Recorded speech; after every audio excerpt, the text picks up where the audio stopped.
ये मनाजिर हैं super highway पर टूल प्लाजा के करीब के, जहां मोटरवे पुलिस के एहलकार कराची से दूसरे शहरों को जाने वाले मुसाफिरों से जायद किराया वसूल करने वाली बसों के खिलाफ क्रैकडाउन में मसरूफ हैं। आज हमने इस वक्त क्रैकडाउन शुरू किया है। मौके पर ही तमाम गाड़ियों को चेक किया जा रहा है, हमारे अफसरान चेक कर रहे हैं और जिस गाड़ी से हमें शिकायत मौसूल हो रही है मुसाफिरों की तरफ से कि उनसे जायद किराया लिया गया, उनको मौके पर ही उनका जायद किराया वापस करवाया जा रहा है और कंडक्टर और ड्राइवर के खिलाफ कार्रवाई करते हुए उनको 1000 से 5000 रुपये तक जुर्माना भी किया जा रहा है। मुसाफिरों ने मोटरवे पुलिस की कार्रवाई पर इत्मीनान का इजहार करते हुए जायद किराया वसूल करने वालों के खिलाफ मुस्तकिल बुनियाद पर कार्रवाई का मुतालबा किया है। वैसे किराया 200 रुपये लेते हैं ये रोज़ाना की, उस पर आज जो ये ईद की वजह से इन्होंने 100 रुपये बढ़ा दिए हैं। छोटी गाड़ियाँ जो 400-300 से कम नहीं ले रही हैं। मैं हैदराबाद जा रहा हूँ और जो 3 सीटों में मुझसे 900 रुपये लिए हैं और ये टिकट है।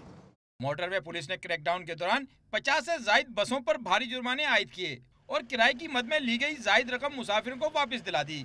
कैमरामैन फकीरा बीके के साथ रजा जाफरी, डॉन न्यूज़, कराची।